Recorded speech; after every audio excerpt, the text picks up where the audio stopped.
안녕하십니까 시청자 여러분, 박종호입니다. 박종호의 핫스팟. 네, 오늘 인터뷰는 여러분들 어제 저희가 예고를 했는데요. 많은 분들이 아마 기다리고 계시는 것 같아요. 지금도 채팅창에 기다리고 계신데 바로 이재정 민주당 의원을 모셔서 말씀 나눠보겠습니다. 안녕하십니까 의원님. 네, 안녕하세요. 아유, 반갑습니다. 멋진 곳에 초청해 주셔서 너무 그렇습니다. 고맙습니다. 네. 처음 오시죠? 네네. 제가 이사 온 다음에 처음 불렀는데 괜찮나요? 좀 네. 오실만 한가요? 네, 제가 직전에 뵀을 때가 아마 네. 차 안에서 뵀던 것 같아요. 맞아요. 차 안에서 뵙고 예. 그다음에 선거 때 예. 그 언택트 그래서 저희 맞습니다, 카메라 맞습니다. 보내가지고 언택트. 인터뷰 잠깐 했었는데 네. 예, 맞아요. 그때 차 차에서 안에서 뵙고. 뵙던 것도 묘한 경외감이 네. 있었거든요. 오마이의 발전사항을 보면서 이제 이런 시스템이 제공이 되는구나. 네. 정말 훌륭한 우리 정론 언론 이제 오마이의 발전 박수치고 있었는데 네. 오늘 이 스튜디오에서 다시 한번 그 시청자들 우리 네. 애청자들의 여력이 계속 이제 서포트가 되고 있구나 느끼고 있습니다. 네, 제가 어려운 살림에 국회에 가깝게 좀 왔습니다. 네. 그러니까 자주 나오셔야 돼요. 네, 네. 기꺼이 자주, 나오겠습니다. 자주 오십시오. 불러주십시오. 자, 의원님 이번에 보니까 최고위원 출마 선언하셨어요. 네네. 제일 처음으로 민주당 의원들 중에. 네, 그런 셈이 됐더라고요. 사실 제일 처음인지는 네. 몰랐습니다. 모르긴 했는데 네. 당시에 뭐 최고위원으로 거론되시는 분들이 있긴 했지만 아, 크게 매력적이지 않다라는 얘기를 더 많이 들었을 때라서 사실은 카메라 앞에 쓰는 것이 조금 저어되긴 했었어요. 그래요? 왜냐하면 많은 분들이 제가 최고위원 나간다고 상의 드렸을 때 네. 지금 왜 최고위원을 하려고 하냐는 얘기가 더 많으셨고요. 예. 특히 뭐 다음 선거가 목전에 있는 것도 아니고 흔히 얘기하는 공천권이 있는 총선도 아니고 다음 선거는 지방선거잖아요. 그렇죠. 물론 보궐선거가 있긴 하지만 네. 지방선거의 경우에는 흔한 정치적 문법으로는 시당위원장, 음. 도당위원장, 시도당 위원장에 맞아요. 대한 그게 또 치열하죠. 경쟁률이 치열합니다. 네, 기억납니다. 그 나름의 공천, 물론 시스템 네, 공천을 네. 하지만 이제 공천의 룰이라든지 여러 면에서의 음. 역할들이 있으니까. 근데 권한은 없고 책임만 지는 선거였고 또 최고위원으로서의 빚도 안 나는 그런 지도부기 때문에 많이들 출마를 하지 않는다 이런 이제 이야기를 많이 듣던 예. 즈음에 제가 좀 일찍 이제 여러분께 그런데, 말씀을 드리던 예. 상황이었는데. 많은 분들이 출마를 하시더라고요. 예, 이제는 많이 다만 그런 많은 분들 가운데 이런 지도부 선출에 있어서 저는 치열한 경쟁, 저는 아름답다고 생각하거든요. 네, 그럼요. 이때야말로 선거 시기가 가장 시끄러운 시기인 것처럼 전당대회도 그렇죠. 마찬가지입니다. 네. 여러 가지 고민들을 그냥 인적 경쟁에 끝내는 게 아니라 가치적 경쟁, 그다음에 방법론적인 경쟁을 통해서 이 시간을 통해서 당이 2년간 어떻게 가야 될지가 좀 입체화되면 좋겠는데 어쨌든 조금 시쳇말로 재미없는 경쟁, 밍밍한 경쟁 될까봐 걱정도 많이 했는데요. 네. 중요한 건 우리 국회의원들이 보는 그런 흔한 지금으로서는 빛나는 자리 아니다라고 하는 것에 비해서는 당은 되게 중요한 시기거든요. 그럼요. 남은 2년 정말 177석을 어떻게 가져갈지 중요한 국회 전반기를 좌지우지한 때고 네. 대선 정말 민주정부 3기의 성공 가능성 여부를 결정한 시기거든요. 그렇죠. 네. 그렇죠. 정말 그래서 중요한 시기입니다. 중요한 시기에 이렇게 출사표를 던지셨는데 네. 왜 이재정이 아니면 안 될까? 다른 훌륭한 의원도 많이 계신데 네. 왜 이재정이 최고위원이 돼야 될까?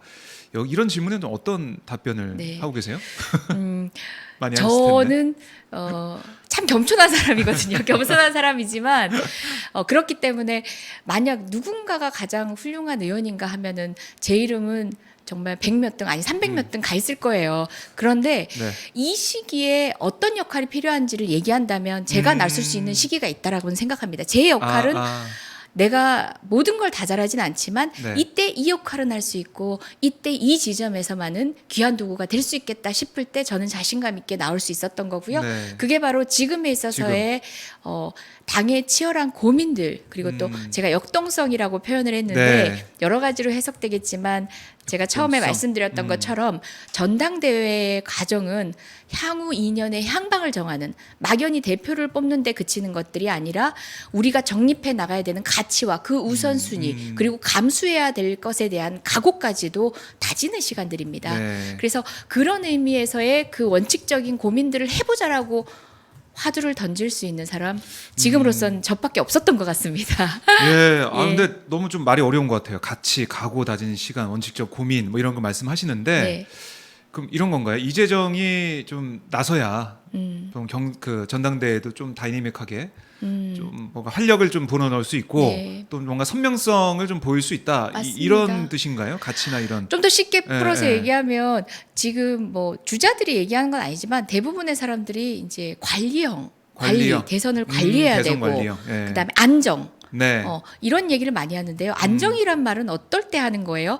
우리가 가진 것이 충분히 있고 이것들을 더 잃지 않으려고 할 때 흔히 관리라는 안정이란 말을 많이 씁니다. 그런데 지금 많이 가지고 계시잖아요. 네, 많이 가지고 있는 것이라는 것들이 결국은 177석. 의석수는 앞으로 4년간 변함이 없습니다. 네. 그런데 이 의석수로 무엇을 할 건지에 대한 치열한 고민을 하면서 저는 이제 소위 잃을 것, 예를 들어서 때로는 불필요해 보이지 불필요한 그러니까 네. 때로는 두렵겠지만 부딪히는 것도 주저하지 말고 저는 지금 우리가 개혁의 요구를 받고 결과물을 낸 것들이 없기 때문에 네. 그것들을 역동성 있게 부딪혀가면서라도 때로는 나름의 출혈을 각오하면서라도 해야 될 시기에는 한다라는 결정을 할 수 있는 지도부여야 된다고 생각하고요. 큰 의미에서 안정은 바로 그겁니다. 작은 의미 좁게만 안정을 바라본다면 조금 덜 시끌하고 언론에 덜 회자되고 그렇죠. 실수 안 하고 이게 안정일 수 있겠다 생각할지 모르지만 네. 큰 의미의 안정은 우리가 추구하고 우리가 국민으로부터 요구받은 가치를 묵묵히 관철해 나가면서 그 파일을 키워가는 것들이 사실은 더불어민주당의 안정입니다. 그 이야기를 하고 싶은 거고요. 네. 단순히 이제 몸조심을 하는 차원에서 내년 보궐선거를 이겨야 하기 때문에 목적은 똑같습니다.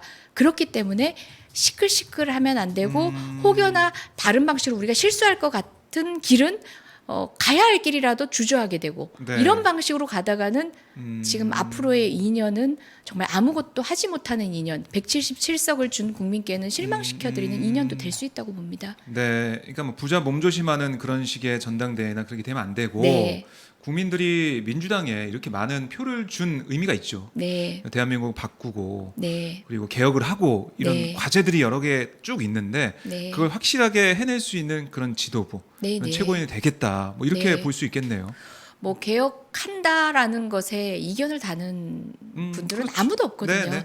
근데 이제 개혁을 한다는 건 또 각오도 필요한 지점이에요. 때로는 야당하고 부딪혀서 또 뭐 협치가 부족하다라는 비판도 받을 때도 있습니다. 네, 하지만 네. 그건 지도부가 감당하면서 또 정치력으로 풀어내가야 되는 우리의 숙제거든요. 조금 아슬아슬해 보이더라도 해야 될 일들은 하면서 위험도 감수하고 책임도 지는 지도부였으면 좋겠다는 거예요. 방법론적인 면에서 이제 아무 네. 소음도 없는 그런 방식의 안정은 안정이 아니라는 거죠. 무슨 말씀인지 알겠습니다. 좀 선명성 있는 네. 민주당 개혁을 위해서는 협치도 중요하겠지만 협치를 하느라고 아무것도 결과를 못 내놓고 국민들의 뜻을 이뤄내지 못하면 그것도 국민들의 뜻을 어기는 거잖아요. 네. 그렇게까지는 않겠다. 이렇게 뭐 비단 보면 협치만의 되겠네요. 문제도 아닐 수 있어요. 네네. 사회적 합의가 아직 되지 않은 어떤 이제 공론화의 지점들이 필요한 개혁 과제들도 있습니다. 네. 좀 쉽게 가려고 하면은 그런 것들은 조금 후순위로 돌리고 사회적 합의가 된 것부터 먼저 아. 성과로 내고 싶어하는 그런 욕심들이 지도부로서는 그렇죠, 손쉬울 사실. 것 같아요. 쉬운 선택이거든요. 성과를 만들기 하지만 위해서. 지금의 지도부는 우선순위라는 것은 그런 사회적 합의가 먼저 됐느냐 아니냐로 따지는 것들이 아니라 정말 이 사회의 국민들에게 필요한 것이 무엇인가를 보고 필요하다면 논쟁을 제시하고 사회적 합의를 이끌어가는 것조차도 지도부가 감수해야 될 네. 일이라는 거죠. 알겠습니다. 적극적인 지도부의 모습을 만약에 이재정 네. 의원이 최고인이 된다면 기대할 수 있을 걸로 보이는데요. 안주하지 않도록 견인하는 역할을 하겠습니다. 네. 그 PPP님께서는 이장군 기대됩니다. 이런 댓글 달으셨는데 장군님. 장군이라고 불리시는군요. 요즘에 네. 그런가요? 처음 들으셨어요? 듣습니다. 처음 들으세요? 처음 듣습니다.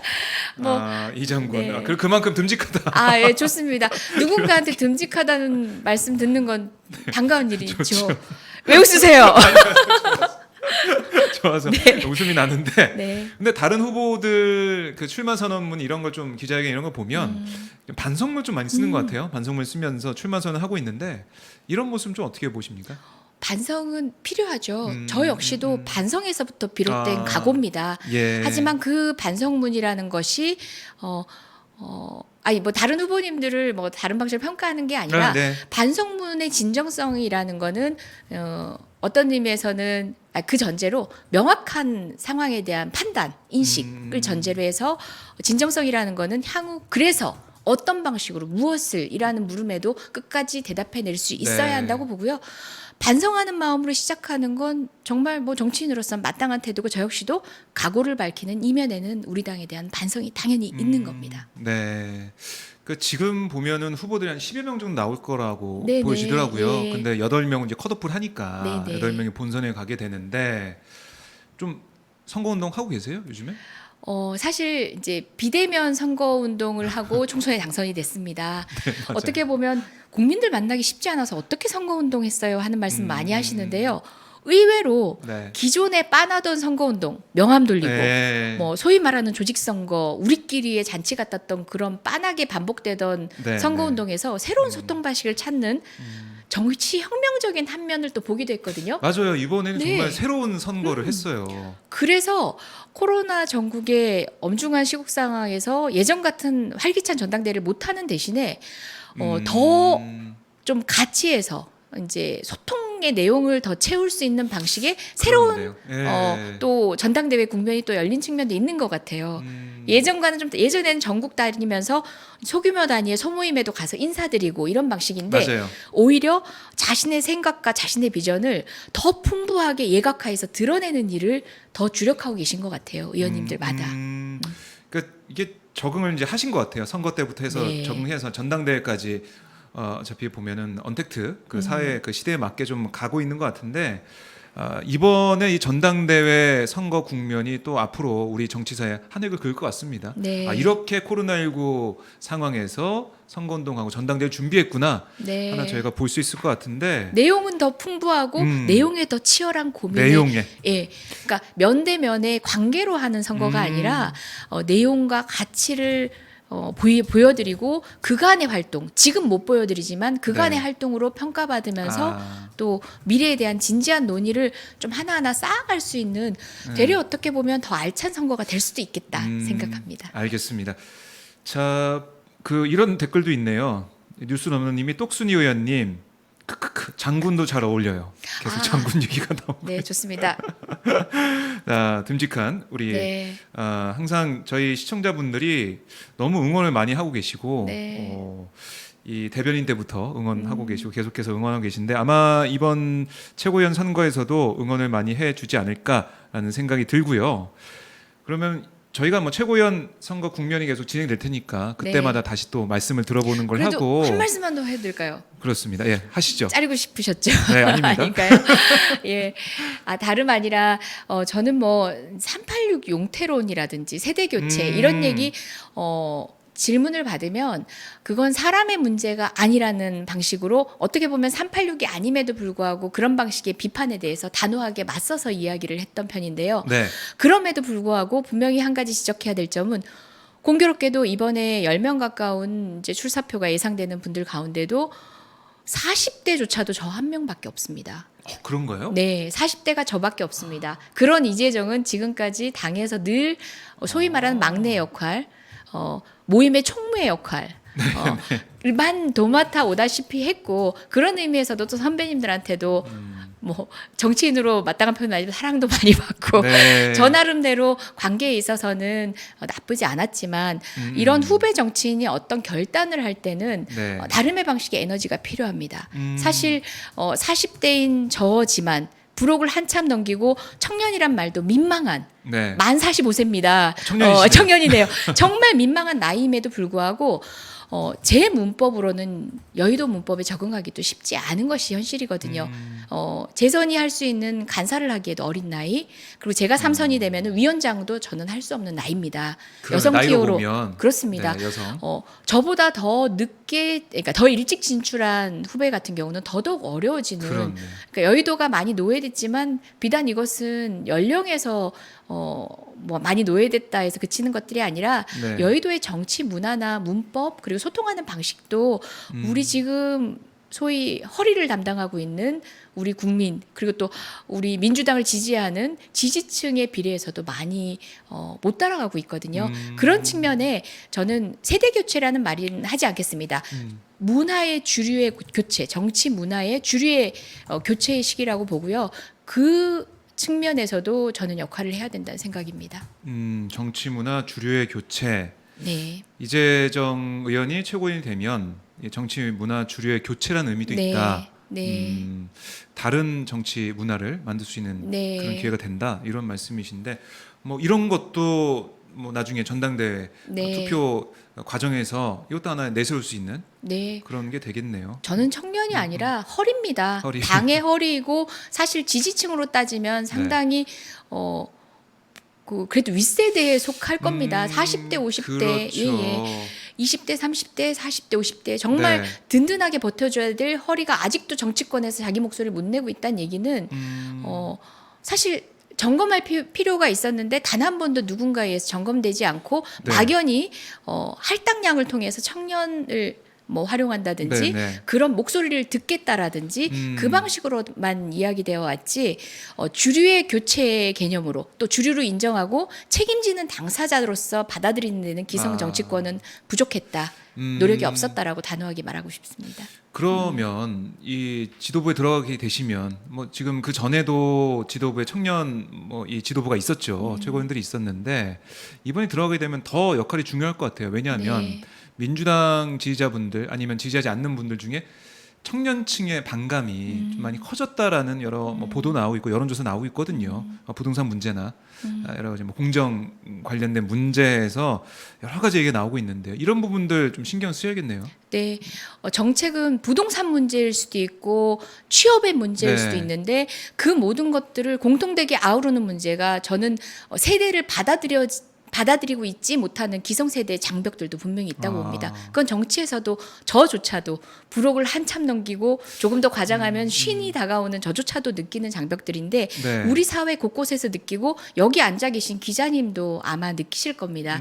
예전에 이 정도 연배의 이 정도 기자님들이 활약할 수 있는 그런 공간들에 비해서 네. 지금 후배 세대에게 선배 세대가 요구하는 공간은 훨씬 더 좁습니다. 그 주체성과 자주성을 부여하는 것이 굉장히 좁아지고 있는 것이 사실이고요. 네. 이건 뭐 선배들의 의지의 문제만은 아닐 거라고 봅니다. 사회 구조적인 문제도 있고 IMF 이후에 굉장히 많이 달라진 뭐 386을 선을 긋는다면은 그 이전에 호황이던 경제 문제와 그 이후의 시기는 네. 달랐기 때문에도 발생한 문제긴 하지만 그럼에도 불구하고 에너지를 넣어서 바꿔야 하는 주체는 우리들이라고 생각합니다. 네, 알겠습니다. 뭐 그 여러 가지 의미를 부여하고 계시고 네. 이번 최고위원 선거 출마하면서 많은 것들을 하고 싶다라는 의지를 보여주셨는데 저희가 한 8.29니까 한 달 넘게 남았거든요. 네. 그 전에 또 모셔가지고 네. 중간 점검도 한번 해보겠습니다. 정말 네. 지금 오늘 말씀하신 그런 것들을 위해서 노력하고 네. 계셨는지 예, 예. 점검을 해보도록 네. 하고요. 저는 이번에